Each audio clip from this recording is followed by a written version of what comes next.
Hello, I'm John Rossi, a touring drummer with a love of all things animal. When I'm on the road, I visit as many zoos, aquariums... Hey, wait a minute. What's going on? Hey, what's going on there? Hello? Hello? We interrupt your regularly scheduled program to bring you Rossifari Zoo news. News you can use from the world of zoos and conservation. Every week, we bring you breaking news and analysis from around the globe, featuring the animals you love and the people who care for them. And here's your anchorman, John Rossi. All right. Well, hello. Hi, how are you? Welcome back to a very late episode of Rossifari Zoo News, your look at everything going on in the world of zoos, aquariums, conservation, and general animal weirdness. And so I have to start off by telling you that this episode will be coming out, probably around 7 p.m. on Friday, when I normally have it ready to go anywhere, right around midnight to like 2 a.m. at the latest on Fridays, so that you have it for your Friday morning. If you are in the United States, my deepest apologies to my listeners in the UK and Australia and, all around the world, because I never schedule with you guys in mind. Love you though, but 93% of my listeners are US based or something like that. So, anyway, the reason that today's episode is late is that I had a really great idea for a special edition. Gonna get someone on the podcast and talk about something that's been going on in the zoo world lately. And wasn't sure it was probably going to be the whole episode, and if not, it was going to be most of it. And so unfortunately, the person in question was only able to talk on Friday, the day that the episode comes out. So I was like, cool, we'll get that scheduled and we'll do the quick interview, and I'll just turn it around and drop the episode. And that was the plan. But then said person had to postpone to Monday. And that's totally fine. We are in a busy field. This person is actually fielding a lot of stuff right now. You'll understand when you hear the special edition, because my hope is we are currently trying to figure out making it happen for next week. So all is not lost. But the downside of this, for me and for your ears, was that I suddenly found myself in late afternoon on Friday, realizing that I didn't have my special episode, but that because I thought we were going to do that, I didn't have a script for a regular episode either. So I spent the part of this afternoon and evening scrambling to write all of this stuff and get it all put together for you. And that is why this is late. So I do apologize for that, but it's totally worth it. And when we get this special interview out there to y'all, you're really going to love it. Like it's going to be worth it. But so that is why this is late. I do apologize for that. So that happened. But other than that, I've got a lot of stuff to talk about, actually. I've got a couple of cool things going on with the podcast that I want to announce. So first of all, we have a new patron. So welcome, Jamie Chavez, to the patron family. Nice to have you here. And if you're listening, remember that you can support the pod for as little as $3 a month by going to patreon.com/Rossifari. And I like getting new patrons. It makes me feel all warm and fuzzy inside. I'm also announcing a new partnership with an amazing artist, just an amazing artist, and her brand is so cool. I'm so excited to be sharing her with y'all, called The Faunary. And so you're going to have to check it out online. But this artist does embroidering of animals onto sweatshirts and lists their scientific name and their conservation status and stuff. And it is so next level. I can't even begin to tell you how excited I am to be partnering with this organization. I actually discovered them at the AZA conference this year down in Tampa, and even though I had packed all I did was take a backpack and just crammed everything in there. So I had no room for stuff. But I saw a sweatshirt there and I just knew that Zoe had to have it. And it wasn't cheap, y'all. This is not a cheap product, but it's a good product and it is worth every cent. So I got one for Zoe and I got it to her. And it is her most worn sweatshirt now. She loves it. It is so cozy. It is so comfy. It looks so good. So I'll be posting some pictures of that and moving forward. I don't have any of my own stuff yet because the sweatshirts that I asked for in order to promote all of this are from a new line that are coming out celebrating Asian animals. And so they're not in my hot little hands yet, but I will have some cool ones of those to show off for y'all shortly. So I'm going to tease a little bit, and you'll have to go and look at the Faunary on Instagram, or just check out my stories and stuff. And I do have a discount code and a discount link, so I'll be posting all of that. This is only the second brand that I've partnered with in this way, the first one being Follow. And I promise y'all, I am only going to partner with brands that I truly love and truly believe in. And of course, in this case, as with Follow, some of the money that comes in does go back to conservation. And the Faunary has actually given a lot of money to conservation organizations already. So yeah, it's a really cool thing. And I can't wait to share that with y'all more. And you're going to want these sweatshirts.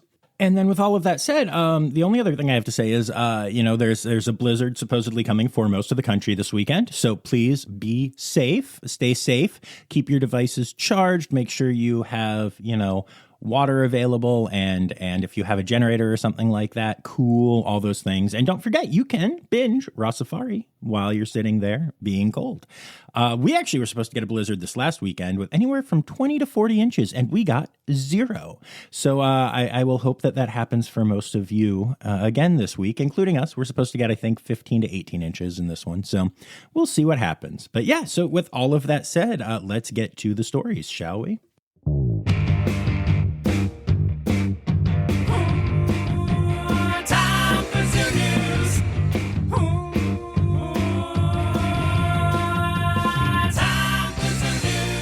All right. Well, obviously, we don't have a headline story this week since that has been rescheduled, but we do have some births to discuss. So the Bronx Zoo has announced the birth of a pygmy slow loris. The baby was born in the World of Darkness area of the zoo, which is the newest exhibit. And so because of that, this is actually the first baby born in this new area, which is, really exciting and really incredible. I haven't gotten to the Bronx Zoo recently. I haven't seen World of Darkness yet, but I really want to. I've heard absolutely incredible things about this nocturnal house. White-handed gibbons Coco and Elliot have welcomed a new baby to the family at the Indianapolis Zoo. Mom and baby are spending time together behind the scenes, and everyone is doing well. This is the 4th baby the mom has had, so yeah, she's a very experienced mother and does a great job caring for the little ones. The Audubon Zoo in New Orleans has welcomed 5 capybara pups to parents Turkey and Sequoia. The mother is Turkey, in case you couldn't tell, those aren't the most gendered names out there. And Turkey is behind the scenes with the little ones, but her behind the scenes area is actually visible from the zoo train. So if you go on that train ride, there's a chance that you'll get to see 5 cappy pups, which is pretty amazing. The Kansas City Zoo and Aquarium has welcomed 2 red ground kangaroos to the family. Joey's Melton and Wellesley were born to different moms about a month and a half apart and are showing very different personalities. The names were inspired by Australian locations, obviously of the same names. Woodland Park Zoo has welcomed 2 lion cubs to Mom Ilanga. The little ones are doing well and are behind the scenes with Mom, who is caring for them. And then last but not least for our births this week, a painted river terrapin has hatched at the Smithsonian National Zoo and Conservation Biology Institute. The little one hatched from an egg in a nest that had been camouflaged so well that keepers didn't even know there was an egg there. There was just suddenly a little baby turtle swimming around. And this is a mixed species exhibit with some species that could have made things harder for that turtle to, stay alive. But nothing happened. And the little one became a cool and very unexpected surprise. And that moves us to our deaths for the week. And I'm just going to rip the Band-Aid off here and tell you that we are starting this section by saying goodbye to 3 red pandas this week, only one of whom is of an age where you would, kind of expect that. And that one, of course, comes from the Sacramento Zoo, where they have said goodbye to their oldest female red panda, Pilly. She was 14 years old when she succumbed to thyroid issues that had been being successfully managed medically for some time. It's definitely a tough loss, and I feel bad for her team and everything, but I'm so glad that she had a long and happy life where she was treated so well. The Erie Zoo has said goodbye to Micah, one of the red pandas that called the zoo home. He was 4.5 years old at the time of his passing and passed in his bedroom overnight with no signs of distress or any, apparent medical reasons. A necropsy was performed, and so far, when you do the necropsy, we've talked about this a lot on here before, but when you do one of those, you kind of get your initial findings right from the vet there that does it, but then you send things off for additional testing, and that can take, a month, 6 weeks sometimes to get all that info back, and then try to piece the story together. The initial results from the necropsy were inconclusive. They didn't really find anything wrong. So now they're in the sending out for testing phase, and hopefully they're able to figure out what happened. But yeah, very sad loss, 4.5-year-old panda. And then the youngest of this group passed away. We're talking about Bam Bam, the red panda cub at Manor Wildlife Park. He had a short but devastating illness that his team worked around the clock to try to treat, but he was too young and fragile to pull through. Bam Bam was from a set of triplets, and honestly, having 3 red panda cubs survive birth is pretty rare, so it's not entirely shocking to see him pass away at a young age, but of course that doesn't take away from how absolutely heartbreaking it is. Brother Fred and sister Pebbles are doing well and are still spending time with their mom, Betty, bonding, and everyone seems to be doing well. But yeah, 3 pandas this week, that's a lot. And then moving on from that, the Topeka Zoo has said goodbye to Nettle, a special needs hedgehog. Nettle had mobility issues due to a degenerative neurological disease called wobbly hedgehog syndrome, which made Nettle unable to carry any weight on her hind legs. The ambassador team at the zoo built her a little mobility aid, basically wheels and a frame for her backside, and it was made out of Lego. This allowed her to not only thrive for a while, but also to serve as an incredible example to the public of exactly how far zoos will go for their animals, even little ones like a hedgehog. Unfortunately, a recent assessment of her health and mobility showed that her quality of life was declining to the point where the correct decision was made to humanely euthanize her. And while I usually don't interrupt obituaries here for kind of non sequiturs or whatever, I have to say that wobbly hedgehog syndrome is a really funny name for a really tragic disease. And also, I didn't misspeak. Lego is the pluralization of those bricks. You're not actually supposed to say Legos, although we all do all the time. Getting back to saying goodbye to animals, one of the oldest residents of Elmwood Park Zoo has passed away. Pichu, the ambassador chinchilla, died at the estimated age of 20 years old. Pichu was very active until the end of his life and was great at training, even later in life, learning new things and proving that you really can teach an old chinchilla new tricks. And then last but not least is another heartbreaker. I mean, they all are, but a 3-year-old tiger named Luna has passed away at Mesker Park Zoo and Botanic Gardens. The team noticed the young tiger vomiting, and the vet staff stepped in with medications. When they didn't help, an emergency examination was conducted, which revealed a mass-like foreign body in her mid-esophagus. An orgogastric tube was passed successfully, and the object seemed to shift into her stomach. Sadly, her condition continued to worsen, so the zoo took her to an emergency hospital about 3 hours away, where she passed before treatment was able to commence. Upon examination, it was discovered that the foreign mass was cartilage from a knuckle bone, a regular part of tiger diets that doesn't cause issues most of the time. In this case, she apparently swallowed without chewing, ultimately leading to her passing away. This is such a sad situation, and I feel so badly for her incredible care team. And while she did pass away, it's awesome to know that she at least had a chance. When a tiger in the wild forgets to chew, they don't get multiple hospital visits or trips 3 hours away or consults with veterinary experts around the globe. They just die. So, yeah, even though Luna ultimately did pass away, it's really cool to remember and step back and realize that man, what an amazing level of care. And then moving on to the rest of our Zoo News section, Zoos Victoria has announced the creation of an emergency wildlife fund, which will raise funds to support the care of wildlife in need, either in the wild or off-site at Melbourne Zoo, Werribee Open Range Zoo, or Kyabram Fauna Park. They are asking for donations to help with the costs associated with caring for these animals. This is an awesome way for the specialists at these facilities to come together to help the wild animals of Australia, which, obviously we're talking about some of the most unique animals on the planet. The Bali Zoo has discontinued elephant riding, a controversial exhibit that has been a feature at the zoo for decades. This will not only take the weight off these animals, but also will allow them more time to socialize and engage in species-appropriate behaviors, and the zoo has mentioned that they're going to be giving them lots of enrichment to fill their time. So this seems like a pretty awesome step in animal welfare for the elephants at the zoo. The Bill and Bernice Grewcock Animal Hospital has officially opened at Omaha's Henry Dorley Zoo and Aquarium.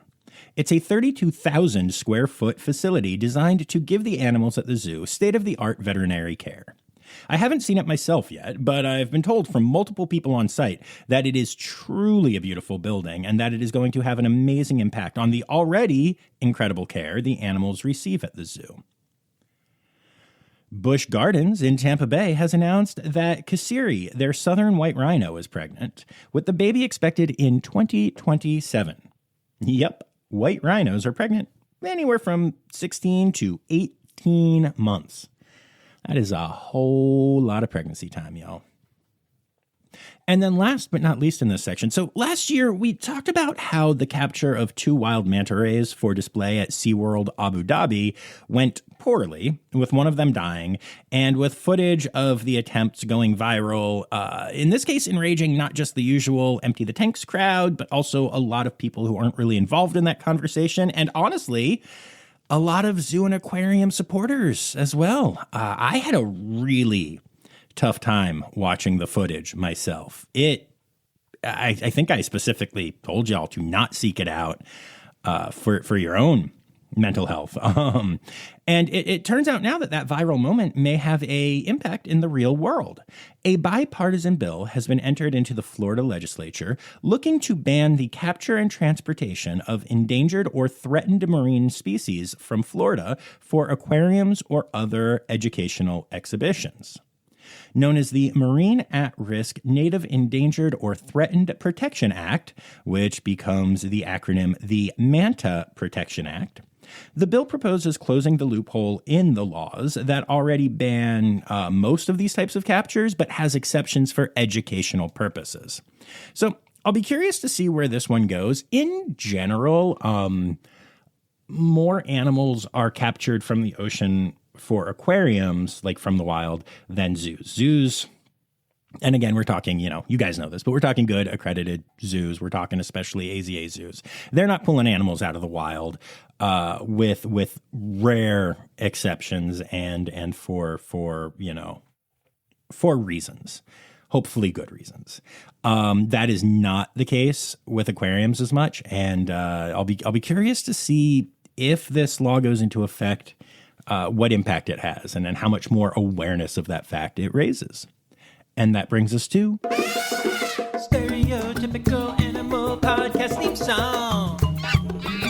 Here to bring you to conservation news. So One of the hardest things about being a science communicator is figuring out the good science from the bad science. It's so easy for those of us who trust in science as a kind of general rule to not only get too hung up on a single paper or study that seems to reinforce our beliefs, but it's also easy for us to forget that science is ever changing, ever growing. Constantly scientists are learning more, looking deeper, and changing their fundamental understanding of the world. And that's true of good scientists. That's even before you get into questioning things like where the funding comes from for the study, analyzing how data was collected, looking for biases, etc. And that's why when a study came out a few months ago stating that invasive cats and foxes have not caused mass deaths and extinctions in Australia, despite it being generally accepted by the scientific community that they have been a major issue, I hesitated in talking about it on here. I don't think I did at all. It just didn't seem right to me. So even though a few Aussies and some Yanks sent it to me, I held off on chatting about it or treating it as factual. And I'm really glad I did, because a leading collection of scientists, ecologists, and mammal experts have now released a paper basically claiming that that paper is bull. The new paper provides insights into why the previous paper has claims that are unsupported by evidence, and also references numerous previous works that also have evidence showing just how wrong this one paper is. And remember, the paper that came out was a scientific study with peer review and all that jazz. It got published. It went through that process. So while that process is one that we can trust overall, and in fact we need to trust for scientific advancement, it's what we've got right now, it is important to remember that disinformation can still be spread through the scientific process, especially if it's not done with proper intention, which, by the way, I'm not saying that that's the case here. I genuinely, I don't know. I don't know if there is something like that going on. All I know is that the paper came out and has now been pretty well smacked down by experts. The empty the tanks crowd is at it again, and this story is somewhere between sad and comical for me. Oh, it's kind of both. So recently, there have been multiple pushes for sea pen style sanctuaries, like the failed one that currently houses belugas in the wild, except they mostly still live in pools, not in the wild. We've talked about this on here a bunch. But one of the ones that has been proposed is a pen in Canada that was originally supposed to house the remaining marine mammals from Marineland in Niagara Falls, despite the fact that those animals would have been euthanized, according to the owners, well before the pen could be created. And also, apparently they've now all found homes in the U.S. I don't believe they've been moved quite yet, but multiple AZA facilities are planning on taking in the belugas and dolphins and such. So that story actually looks like it's going to end happily, which is cool. But the sea pen idea is still this like pipe dream. And so in order to encourage the building of these pens, supporters have been posting beautiful images of orcas in the wild playing and living free in their sea pens. But there's a problem, other than the fact that there's no evidence that that will work and much evidence that seems to imply at least that it would not. There's also that problem. But the other problem I'm talking about is, you guessed it, this beautiful moving art is all AI generated. And first of all, yes, this is me being an old man yelling at the clouds again. AI is apparently the hill I'm going to die on. And, when the computers eventually take over the world, I will be the first one up against the wall because of that. But whatever, at some point you've got to take a stand, right? But this also goes into the bigger issue I have with these groups, which is I believe that they come from a good place, a misinformed place, but they want to help animals. That's why I do so much of what I do in this world. It's hard to argue that one. They come at it at the wrong angle, in my opinion. But then beyond that, they just keep using tactics like lying, which we've talked about on here a lot, and now using something that is proven to hurt the environment to try to make their point. Y'all, if you have to be a bad conservationist to get your conservation point across, you're not doing conservation work. You're not helping anything. It's just really sad to see. But on a happier note, our friends at the Tenkile Conservation Alliance in the Torricelli Mountains of Papua New Guinea have announced an incredible growth in the wild population of Tenkile tree kangaroos. While the number was around 100 individuals in the early 2000s, the population has grown to over 300 individuals today. And given that tree kangaroos reproduce slowly and that the joeys stay with mom for a long time before she's able to even think about having another one, this is a huge increase. Like on average, it's expected that a tree kangaroo could have a baby once every 2 years or so. Okay, that's a lot of time in between babies. So tripling a population in just a couple decades is actually incredible. And of course, the conservation work being done by the Tenkile Conservation Alliance isn't just affecting Tenkile tree kangaroos. 2 other tree species are only found in the Torricelli Mountains as well, and it's estimated that roughly 4% of the world's biodiversity can be found in that range, which takes up less than 3/1,000ths of the world's landmass. That's just amazing. So yeah, really amazing conservation work from an organization that I just love. And then last but not least in conservation news this week, researchers have recovered an entire woolly rhino genome from inside the stomach of a frozen wolf body. Apparently, the wolf ate the rhino and then died and got frozen, and it left the whole thing in the belly. So yeah, they have the full genome, which is absolutely incredible. Now, I do have to pause for a second and ask all of you to please not tell the team at Colossal Biosciences about this discovery. Please, please, please, please, please. It's time for other news. It's time for other news. Hey, now, right now, it's time. It's time for other news. Hey, it's a segue to the part called other news. The Trump administration has done something that I'm actually really excited about. They recently announced a new federal strike force with dedicated attorneys in every state set up to tackle animal cruelty. While I'm sure there are plenty of ways this can go off the rails, in general, I'm really excited at the idea. Animal cruelty is a major issue, and as someone married to an emergency veterinarian, I can tell you that it's not often handled as well as you might think or hope. So while I certainly don't have a lot of love for what this administration has been doing in general, this one gives me hope for the animals, and I'll take it, frankly. And then last but not least in other news, for the last 99 years, the mockingbird has been the state bird of Florida, which I assume is based on the fact that the rest of the country can regularly be found mocking Florida. But now a push is being made to elevate a new state bird, the flamingo. The main competition isn't actually coming from mockingbird fans, but from fans of the Florida scrub jay who want their bird to become the new state bird, and actually have sunk legislation in the past that would have made the flamingo the state bird. So that's kind of cool. There's this whole bird nerd war going on. As a side note to this story, I very much almost said mockingjay every time I said mockingbird. So thanks for that, Hunger Games. Oh, animal holidays. Animal holidays. Hey! All right, this section's going to be really short this week. It's January, which doesn't have an animal. And then the only day that actually has an animal holiday on it is January 28th, which is World Jeffrey's Cat Day and Rattlesnake Appreciation Day. And that is your animal holiday for the week.